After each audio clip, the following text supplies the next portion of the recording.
catch yourself donning a hero cape at work? Turns out true leadership isn't about putting out every fire or micromanaging until you burn out.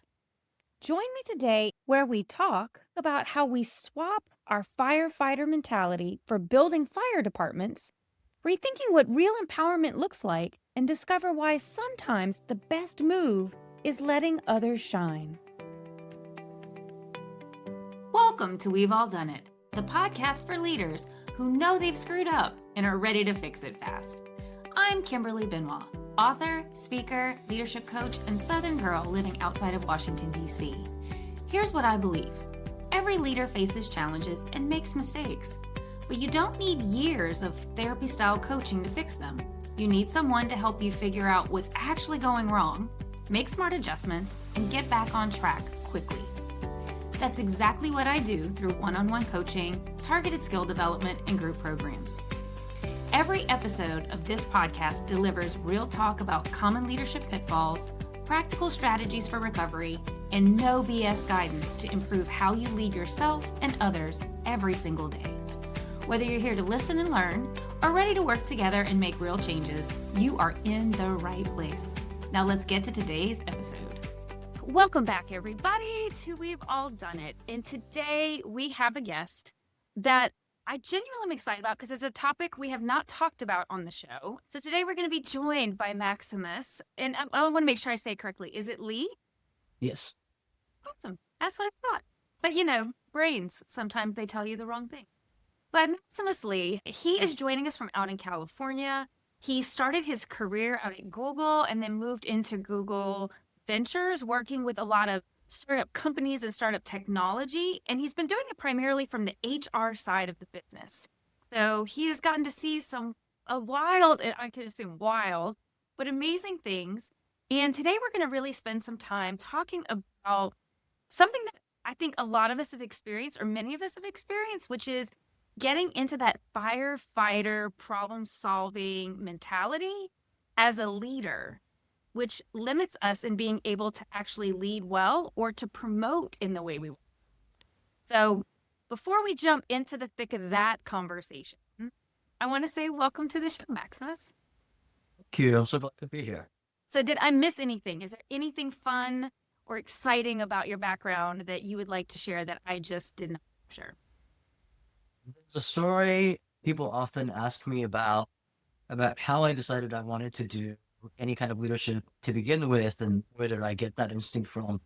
And I always end up telling the story of my grandfather. So my grandfather was an orphan, and he was left at a Buddhist monastery in China.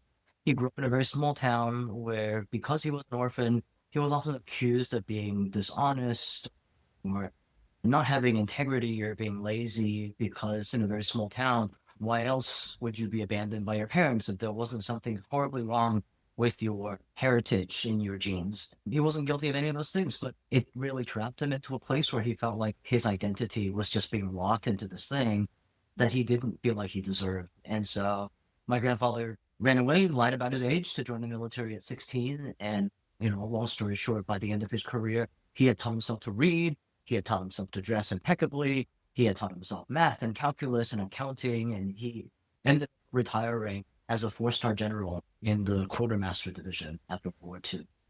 Wow. And it's one of those stories that my family, especially on my dad's side, we carry with so much pride, not because of this, cowboy style, look what people can do if they just pull themselves up by their bootstraps.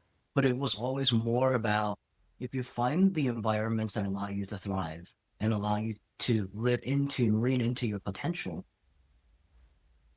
is completely different. You will end up in a completely different place.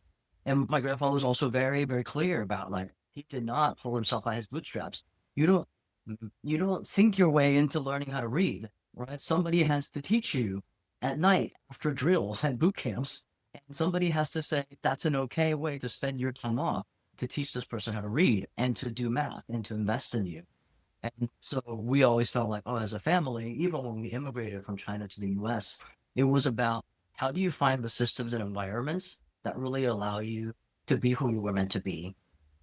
Your own efforts can actually be really hindered if you're not in the right environments. And that's a leadership for me.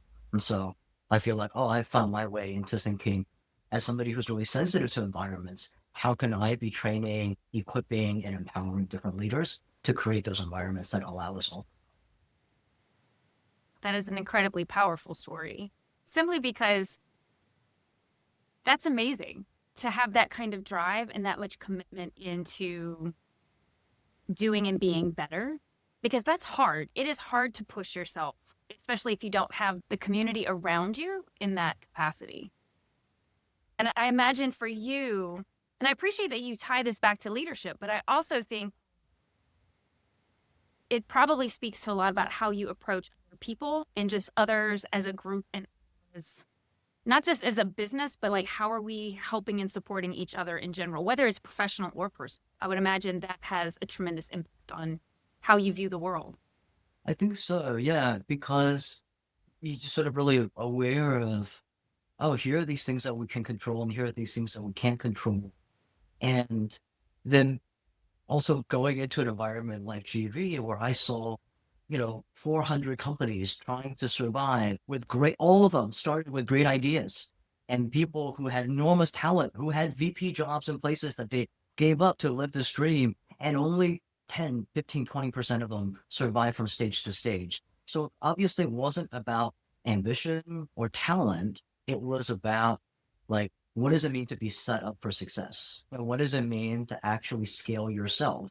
And what does it mean to actually empower people around you rather than, push them, right? Like there were so many different nuances that when you put those things together, that once again pointed out to, if you zoom out, the things in your peripheral vision do a lot.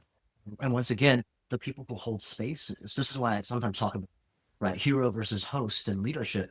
The people who can hold space for those systems and environments to really grow actually become the most successful. And that's not something that we like to talk about, because when you're doing the PR winning tour, you kind of talk about like very specific decisions that you made that made somebody into a hero. But that's very rarely the case. But the things that you can zoom out and hold space for, create environments for, those actually are generative spaces that can't be used. So I think this is a good transition point, because whether it's in a startup environment, or I've seen this happen with leaders even in large organizations, where especially if you're moving from kind of an individual contributor into a leadership position, is this idea of a hero mentality or a problem solver mentality. And it's because that idea, that mindset has gotten them to a certain point. But when you're operating as a leader, there's that point where you say, well, you kind of have to kind of step back a bit. You got to figure out how to hold space or create that environment where you're not the solution. So I would love to hear you talk a little bit about, one, how to identify if you're a leader that is stuck in that hero mentality mindset or problem solving. How do you know if that's you, right? Like if somebody's listening, how do they know I'm in the hero space versus I'm just being a good leader space? Yeah, I think that those are very human questions, and they have a lot to do with. I almost think of it as like there's identities changes that need to happen as you step into different roles. And I work at the intersection of people and revenue. So when I put my people HR hat on, we often will say like, "Oh crap! Like, did I just promote my best IC top performer into a mediocre manager, and now I don't have both?" And because that training doesn't automatically happen when you're an IC. There's nothing about being a high performing IC that will make you a great manager by default. The two jobs are completely not the same. And so when you get promoted into a role as a leader or a manager and you start to think like, well, this is what got me successful. I go into any place and I solve a problem within 15 minutes and they love me. And I'm a single point of failure that makes me indispensable for the company. They wouldn't have made me a leader if they didn't want me to amplify those instincts, right? And then you start to go into your team meetings or your performance management meetings looking for problems to solve. And I think that's always the first clue. If you end your day feeling like I solved a lot of problems today, or I barely got any work done because all I was doing was solving problems, you're automatically in that firefighter hero mode. and you're not empowering anymore. I was literally just talking about this with a client last week where I said, no, what you have done is you've been so accustomed to going into meeting rooms, strategy rooms, decision-making rooms, being the person who fights for somebody to agree with your idea. You're the persuader, but that's not your role anymore. You're the manager now. They are trying to persuade you. And if you can't make that identity switch, you will go into meetings and you will shut down ideas. And then you will be frustrated and nobody else is coming up with ideas. But it's actually because you haven't made that transition from being the problem solver to being the decider. Right. And so like that's one place where the mindset at the end of the day says so much about how we're operating and what is setting us up for success. And like the thing that once again, right, it was successful all the way until you like took on and said yes to that manager role or that leadership. And then everything is a bit different. So I think that that's one of the first things that I say. The second thing I always say, I had a coach, I did the same thing. When I was at GV, I was fighting to make partner. The portfolio when I started was 80 companies. We touched 40 or 50. And I remember a founder went to the board and said, I am so grateful that Maximus at GV, he treats my problems like they're his problems. And I got the kudos back and I got the bonus back and I was able to make partner. And I just thought, this is what I got to do for every company. And we ended up writing checks to 200, 300 companies. And now I have to be in 80 companies a quarter with one partner, and they just kept saying fail forward. And I was just going crazy because it was impossible to solve every single one of these problems like they were my problems. And there was a coach who basically said, why are you acting like a consultant when you are actually a partner? Why are you acting like a contractor when you're actually a board representative? It's fundamentally a leadership versus a worker, business developer mindset change that you need to go for. And you have to start thinking about things really differently. And so then immediately, that was a real turning point for me as well that I try to pass on, because it's true. You get a lot of glory in the hero culture for putting out fires. When you transition from being a firefighter to building fire departments, there's no easy way in our society to give us credit for the fires that don't happen. And that's, once again, that's a leadership thing. I have to figure out a way to give myself credit and reward mechanisms for the fires that never start.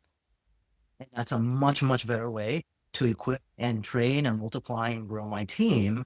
And we know this even about the firefighting industry today, right? This is an industry that does incredible heroic work and create trauma and devastation and destruction because of the nature of fires. But if you can do things that actually prevent, fires from starting, that is a much more sustainable, ecologically friendly.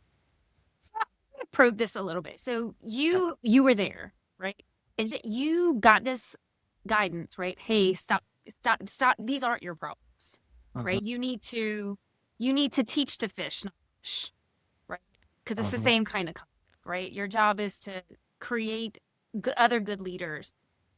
So the first time, though, that you started to say, I'm not going to go solve this, can you talk through, like, how did you approach them? Because I'm sure you were met with some resistance, right? Yeah. You're changing the rules, you're changing the game. So can you talk about what that resistance looked like? How did you overcome it in such a way that it didn't damage the relationship that you had with the person that now there's that shift taking place? And once again, when I go back to systems, let's remember that there was nothing inherent. It was a coach that was not my boss, right? That was telling me you need to figure out a different way to scale yourself. And so I right-sized my time. I stopped spending most of my time with the companies that were struggling. And I started spending more time with the companies that were really about to break out into the next ceiling. So I started spending time with high potential portfolio instead of the struggling portfolio. And the explanation that I gave to my board partners was, one, like, no company wants to say, I owe all my success to my investors. That is, zero companies want us to have the glory for solving their problems. In fact, we're going to be much more desirable as board members and investors if we were founder first, started first, and let them get the glory. And then they'd say, oh, you guys really were like great facilitators, or I'm so grateful for the advice, but not you solve my problems like your problems. That's just a different reputational benefit that nobody is trying to do, at scale. So one, understand the incentive systems of where you're going in. Two, right size your time.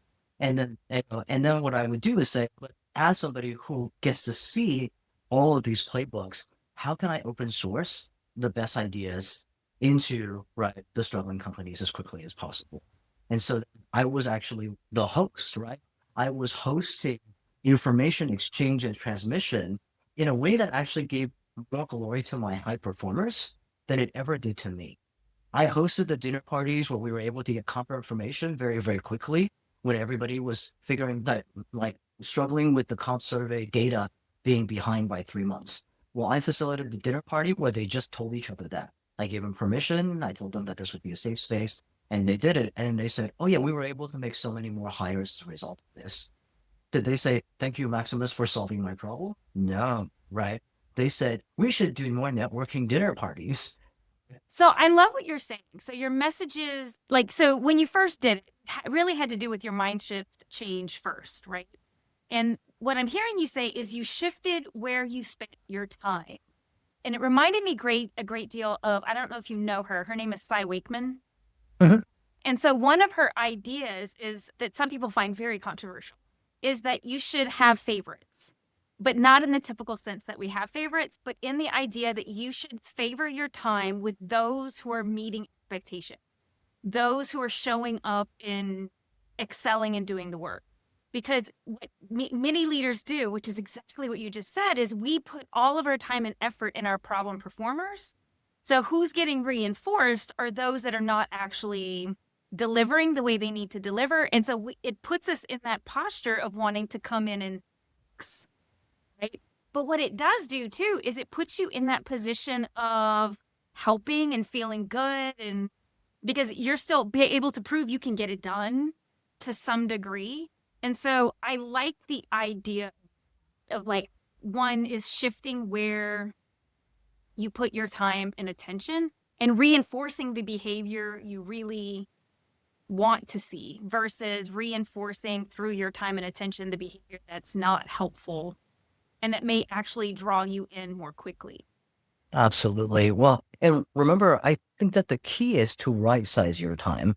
So the goal is not to then say, oh, if you're struggling, then you're out in the cold, right? Like evolution, survival of the fittest, go and do it. I think the mistake is what I've done and many of us do. Oh, this person is struggling. Let's really put them under a microscope because they've lost some trust. I don't think that they are figuring it out. I'm going to watch them really, really closely. And what happens actually is that because of that, both for you and for the person who is struggling, they have now completely had blinders on about the only role model is you, right? It's easier to paralyze somebody when you eliminate the number of role models they have accessible to them because of all of these micromanaging nitpicks.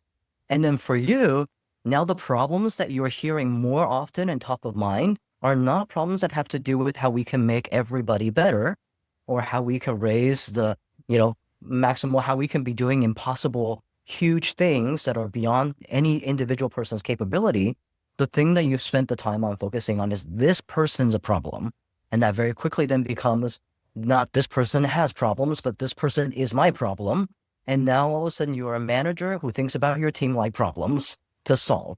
That doesn't make them feel empowered. They'll never be able to compete with your IC responsibilities.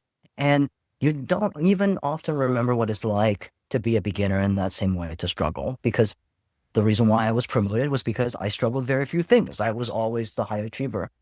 When you right size that and you say 20% of my time is with people who are struggling, 80% of the time is helping to maximize my high performers or high potential performers, the problems that you have top of mind are much more expansive and generative. And two, you're creating a lot of different role model examples of people who do it differently with no loss of success for the person who is just looking for some path to figure it out. So I think that what happens, once again, it goes back to who gets the credit when they succeed.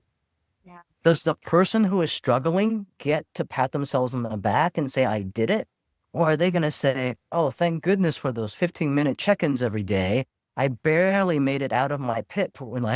with the hairs on my neck, right? Like one way is never going to make them feel genuinely empowered, but the other way makes everybody feel better about being able to do great things. Well, and I also think that there's a couple things in that answer I thought were really smart. Is one is how quickly you go from I want to address my problem performer, help my problem performer, to I am micromanaging the bejesus out of this human, right? And so not only is it making their world smaller, but it is making you probably not the best version of yourself, because you're looking for, your attention is there all the time. And that for most people, that's actually the culture they want to have. Like your team wants you to address problem performers, but not at the cost of creating an environment that feels like it's suffocating, and because that's just a pressure. That's just like a pressure chamber. Just rarely is good. And you can manage a problem performer well, to your point, without creating that atmosphere. But, and also just being very clear. I think it requires us as leaders, and I'll own it. I'm like you. I have made massive mistakes in this. I have been I can immediately think of a person. Like I thought that was what I was supposed to do. Like they were my problem performer. I was going to meet with them, make sure everything's explicitly written, because HR says if it's not in writing, it didn't happen. And because, you're trying to figure out, how do I protect them? How do I protect myself? You want them to succeed. They're not succeeding. So you can easily find yourself sliding into a very sticky area if you're not careful, right? And I want to be careful here too, because I feel like from a leadership perspective, we put a lot on leaders' plates. Like, I don't want people to feel like what we're talking about now means you have to do more. It's about figuring out how to do the same stuff you're doing, but maybe do it differently. Because you have to address problem behavior one way or the other. Maybe you need to just slightly do it differently. And so in your experience, when you've seen leaders start to make this shift, right, away from that firefighter hero position, or sometimes it's about control too. Like if you feel like everything is falling apart here, like you might dig in deeper because it gives you the illusion of control, which I think for some people that's part of it, is they want to feel like they know what's going on and that's the only way they can do it. But when you start to see people make the shift away from that hero mentality, how do you help them move the emotional part of it? Right? We talked about it. So when you have been for many people, like you're not talking like a year or two, you're talking like a decade, if not more, of they have gotten their value, they have gotten their fulfillment on that of being the expert, on getting that validation when things got done. And now suddenly we're shifting, because part of this is to shift it away from you in a certain sense to other people. So how do you help them start, or how have you helped clients do it, to understand of where to get that validation from, since where you've historically gotten it will shift? Yeah. And that's going to be hard for people, I would imagine. Yeah. And I think that at the end, it's the same challenge for the manager / leader as it is for a high performer on the team or a performer who's struggling on the team. Ultimately, we have to change our lens away from control into agency. And the two are slightly different, because control generally means one person at the top gets to make all the choices, and then they better make the right choices. But you feel like a hero because you're carrying the fate of the organization on your back. And agency, and by the way, having a lot of control actually makes you feel less agency, because there's so much at stake that it's actually harder to make decisions because you feel like you cannot fail. And then everything that is out of your control that is keeping you from success becomes something that feels very trapping, that feels very, very like overwhelmingly burdensome. It feels really heavy. Agency is the freedom to make choices and then be good enough to fix it, right? That's where agency is like, oh, I can make choices, and then those will lead to other choices. And those choices could either be opportunities or pivots, right? And so in the same way, a control mechanism for performance management is you got to do it exactly this way. I built this process factory that spits out successful people, follow my process factory. You don't get a choice because you got to manage the engine of that factory, and the performer doesn't get a choice because they got to follow the instructions step by step, or the IKEA table falls apart. Neither of you have agency in that management scenario, but you also don't get the agency of what you used to have, which is I can pick the most interesting projects to work on for impact because I've earned it through all of the things that I've done in the past. No, now I am forced to work on this project, which is like a person on my team, and I don't like the impact, and I barely feel like we're going to be able to make it to net neutral with all of my time. That doesn't feel like agency either. So I think that that's a big shift. Get away from control and start amplifying agency. And agency could also just mean sitting down with somebody that you no longer feel, is going to be able to make it and say, not, you didn't make the PIP, now I have to let you go. Or in HR speak, right? To say, I am concerned that you have not been able to make the progress that I had really hoped to see by this time, right? I wouldn't be giving you this feedback if I didn't have absolute confidence in your potential. And I want to give you every opportunity to succeed. That's my job as your managers. What do you want to do? Do you want to try with support? Do you want to try to find another place on another team in the company? Or do you want to start thinking about, potentially finding another fit somewhere else? That is also agency, to sitting down and just having that conversation. I can imagine that there are leaders right now who are listening and who are saying to themselves, this sounds great. Sounds awesome. My organization just went through a riff. I've lost team members. So we're being asked to do the same amount of work with less people, which means I have to do stuff. I'm not in a position where I can just sit and lead.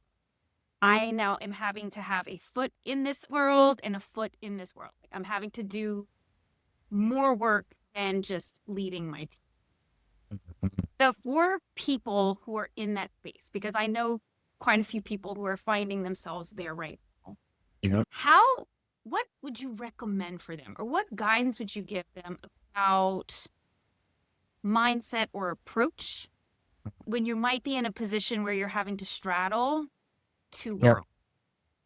Yeah. I mean, I'm going to keep using the firefighter versus fire department analogy.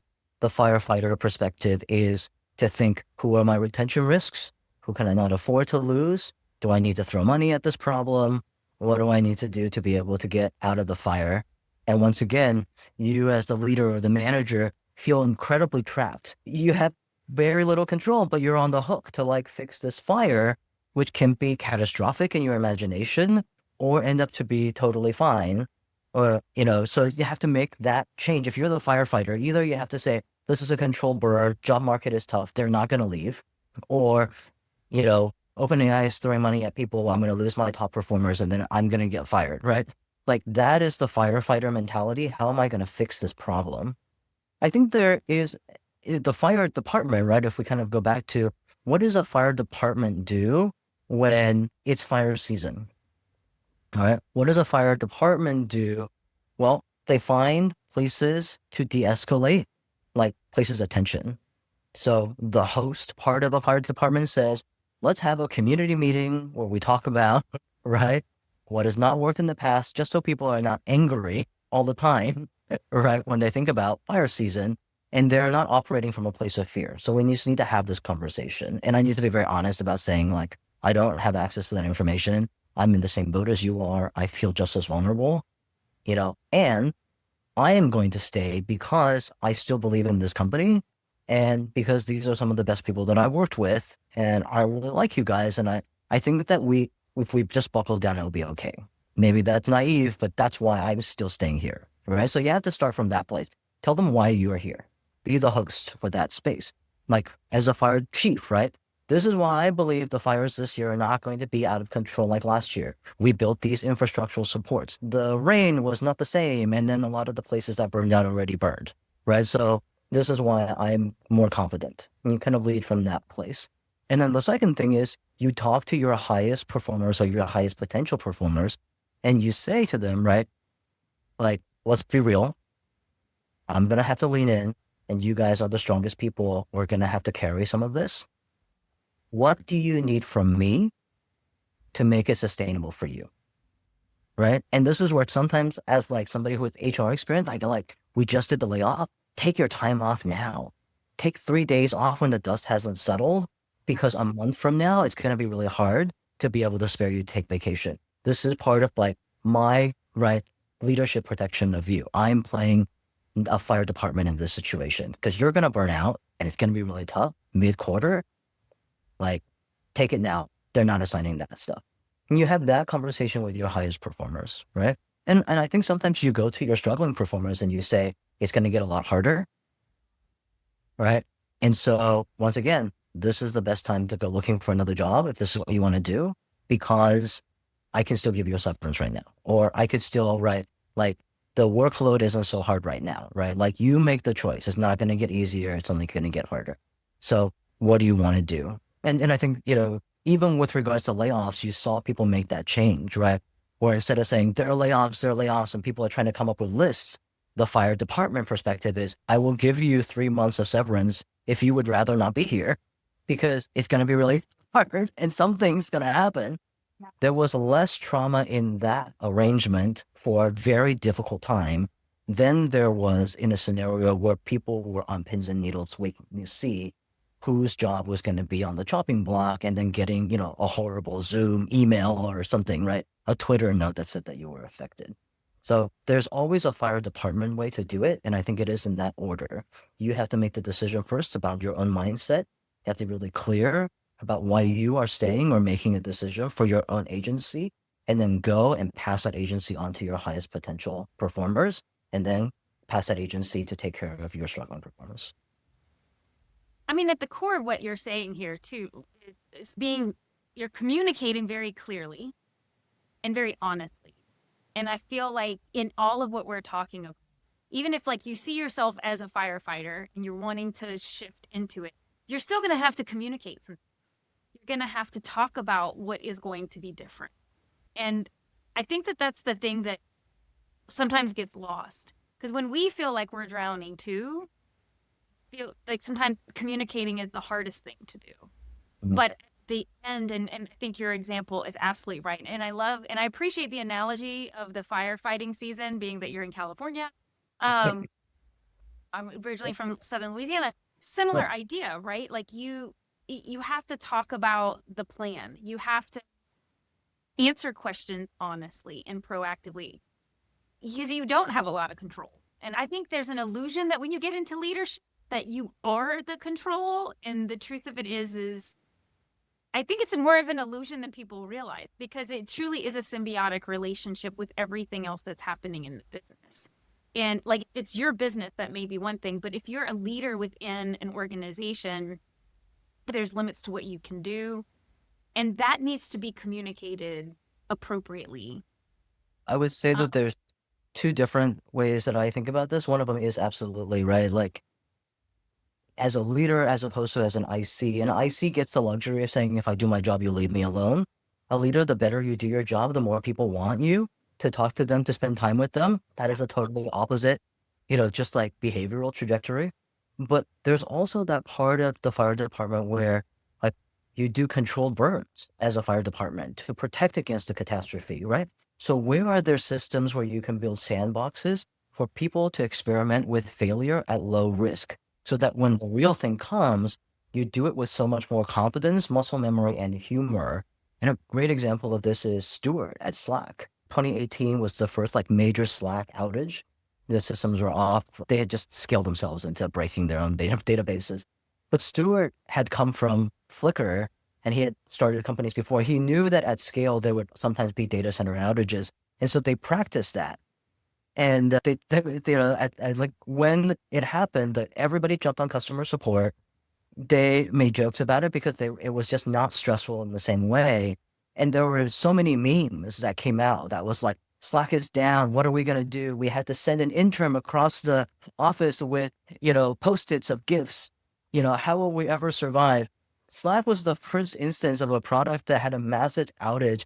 And not only did retention not fall, they gained new customers because of the way that they practiced the control burn. because they just gave that. And I think that there are also places like that where like it can be really creative and fun to say, what's the worst thing that can happen? And how can we practice and do drills around that when there are no stakes? No, I agree with I mean, hurricane preparation. Right? I Like, totally, you right? know, there's a whole reason we have contraflow. And for those who know, like there's a whole reason certain things, like I lived through Katrina and we learned Wow. that was a really less than ideal. Yes. Everything fell apart. I think almost every system broke. Mhm. And as a result of that, plans started to be put in place. You start talking about things differently. People respond differently. And I like the idea of having that conversation with your team of like, what's the worst thing that could happen to us? So how do we think of like, how do we plan for that? How do we prepare for that? Whether that's how do we think about prioritization differently? What would we flex? Like, what would our priorities be? And then how would we communicate that? Or again, that allows you to then turn around and have different conversations with your struggling members. Yeah. Of like, hey, here's where we know there's gaps. You know, where do you want to go with this? Like, what is your, like, how can I help you? What help do you need from me? Mhm. You know, so again, you're getting to the point where you're making your team as strong as possible before something hard comes. But you can only do that is if you are managing your time, going right back to the beginning. You've got to know where your time is, and are you being the most productive and the most impactful with where your time is actually focused. Yes. Yeah. And I think that I know I can speak for a lot of leaders out there. I know I've had more days than I care to count where I would end the day and say, what did I actually do? Like I had a list of things to do today. None of that happened. And so I would say that's probably a moment that you need to go sit back and really look at where did you spend your time? Why was that time there? And what could you have controlled or approached differently? Because I feel like so many times we say, well, no, that I didn't have an option. But was there a way that you could have asked for something differently? Or, and I know the psycho term get thrown around a lot. Did you hold your boundaries? Did you say, hey, this time is protected and then kept it protected? Or said, hey, I allocated an hour for this. Okay, you only get 15 minutes. This has to, you know what I mean? Like it has to start with us. It has to start with what standards we are creating, what structures we're creating, and then what do we hold to and how we hold.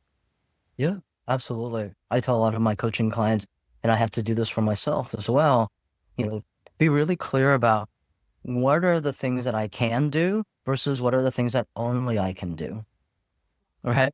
Like those long-term investments that are like only you can do, no one else can do it. You don't often get credit for not doing that or giving up that time to sacrifice for the team to do everything that you can do.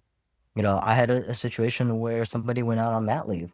We didn't have a backfill. And my instinct at that time as a firefighter was like, oh, I'll just lean in. I'll be her backfill. Right. And, fast forward 1 month, the team was completely out of focus because I wasn't doing the things that I needed to do to drive alignment and focus. I wasn't having the VP conversations that I needed to have because I was doing IC work. And it would actually have been much more useful for me to say, what are the things that only I can do, right? Can I borrow a resource, right? Can I go to our stakeholders and just say, hey, we're not planning to invest in this project for the next 2 months, right? And not make it about how, mat leave is bad for productivity, but we just don't feel like that's going to be a priority that fits with our plans and resources, right? I could have had those conversations, but no, I immediately went into, well, I have IC chops. I can do that. It would take so much stress off of her just to know that there is somebody who's going to take it. And it was not the things that only I can do. So I think that that's also part of how we audit our time as well. I really like that. Like, and it's because I'm sitting here thinking, so, because one of the areas, and we haven't touched on this, is if you were a leader that has gotten feedback, like you might be captain, right? Like you're only manager level, you're only director level. I feel like what they're saying, but they're not actually saying is what we're talking about, right? Is that you have not figured out how to make that transition from doer to the leader. So I would encourage anyone who's listening, who maybe has gotten that feedback or feels frustrated because they haven't been able to make that next leap.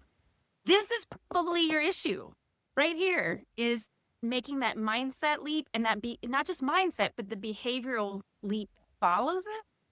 To your point, because if it's only you who can do it, well, why is it only you? That's probably something that needs to be passed down. If it's only you who can do it, then that's a gap right there. We should probably address. But if it's not only you and you're still choosing to do it, then again, coming back to understanding where are you spending your time, and is that where you should be spending your time in effort to become a better leader and lead in the way that you want to, I mean, you need to, in order for your team to grow and candidly for you to grow, because otherwise you have kept yourself. This is as far as you can.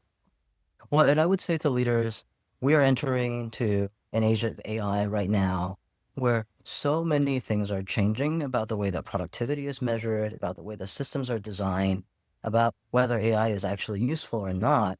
And so I'm not worried about having a lot of problems to solve. I think that there are problems aplenty that are coming our way. But if the problem starts with a sense of thriving in crisis, then the solutions that we build are going to come out of fear of loss or anxiety and a desire to survive rather than sustainability. And those are the places where you end up actually creating leaderboards of high performers against each other rather than collective intelligence that makes everybody on the team better. And it starts with, are you setting the example for somebody who scales yourself so that you can actually be solving much more interesting, challenges for the team and see those challenges as opportunities rather than things that drag you down. And I think that is the leadership moment that we're encountering, right? Workforces are becoming more complex than ever. You have 5 generations of people, from those who have never written a complete sentence before, and then they're going to inject robots and AI into the things that actually set goals for how we perform as sales teams, engineering teams. Gosh, right?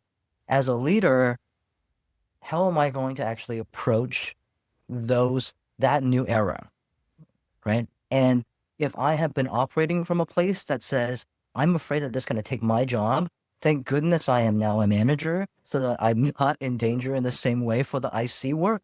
You start to look around your people and say, is this person going to be replaced by AI? Is this person going to be replaced by AI? I'm annoyed at how much handholding I have to do.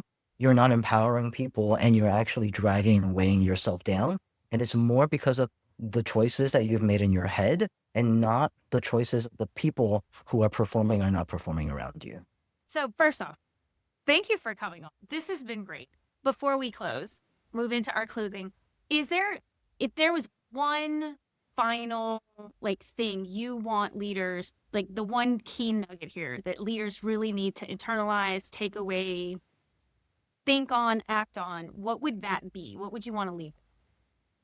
I remember coming out of a layoff where people were extremely angry because the CEO had told them we were not doing layoffs, and then we ended up doing layoffs. So they felt directly lied to. Lost, I told them not to do a Q&A, right? But now we're in this situation. I lost a third of my team.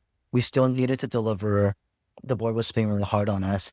And I just kind of took a risk. And I said, if there was another, I don't know the information, right? I hope there is not another layoff 2 months from now. If there was another layoff 2 months from now, what can we do? What would that mean? What's the worst thing that could happen? And a person raised their hand and said, if there's going to be another layoff right now and you can't guarantee that there isn't going to be, I'd quit tomorrow. And I just said, I completely understand. This is an at-will state. I think that everybody here is a volunteer because we hire great people and great people have choices. The reason why I'm staying is this. And I hope that you just give me the opportunity to show you that it can be better. And you know what? None of those people ended up quitting because just the release valve of being able to say it out loud and have somebody meet it with I understand I'm not taking choices away from you, as opposed to, don't you know what's at stake? I can't believe you would let us down. That would be an act of betrayal. None of those defensive things. That's your choice and I respect that. And, I have choices too. We're all volunteers here. They buckle down much, much more after that conversation than when I was fearful of who's thinking about quitting and who's looking on Glassdoor. And I think that's also the thing, right? The fire department says we do control burns. We have the conversation. we don't wait until the worst thing happens and you end up in a much, much better place. And then you're looking for the fire hydrant because you have no idea where it is. Right. Yeah. I just want to point out the one thing you didn't say, which Yeah. I appreciate, and again, for people out there, you didn't say you were a family. No. So the day that lingo stops will be wonderful, because I still think there are companies that still push that messaging. And I would echo what you said. I think the most important thing you can do is ask for people just to say what they're scared of. And then Yeah. now you know. Yes. Right? It's not an assumption. Get the assumptions out in the open. I'd rather deal with real information. I'd rather know who's angry. I'd rather know who's frustrated, what exactly they're frustrated about, because then you can take action with information. You just sit in a pool of anxiety with your assumption. And also you can take action on assumption that is wrong. That's what it was before. So, no, this was great. Yeah. And so I'm so excited that you talked a little bit about AI, because you are going to be participating in the Power of Your People Leadership Summit in mid-May. And you're going to be talking about AI and how to have people first AI. So you want to plug at your session a little bit? Yeah, I think many people here might be familiar with these buzzwords around AI taking over all of our jobs. On the other hand, MIT did a report that said despite billions of dollars of investment into AI has actually produced little to no productivity increase. I think it's actually because we're using it in a way that is about AI as minions or tools, as opposed to AI as an empowerment platform. And once again, that is something that I'm seeing played out in playbooks in real time. And it is really, really exciting to talk about the ways that we can really harness that. But, how do we actually use it in a way that makes sense for humans to still exercise the things that we're really good at, which is judgment? And how do we actually allow the tool to be a tool as opposed to an overlord or, a ghost or a boogeyman? All of those things are happening because frameworks that have not been broadly shared. And so I'm really excited to be able to open share some of the things that I've learned and get everybody's input on what's working and not working.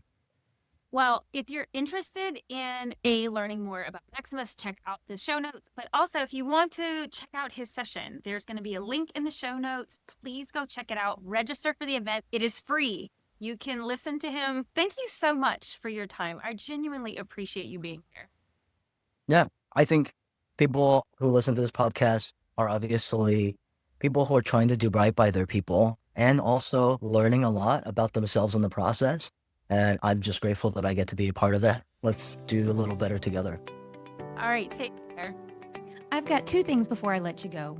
1, if you've ever gotten any value from the show, please leave a 5-star review. It really helps and absolutely makes my day.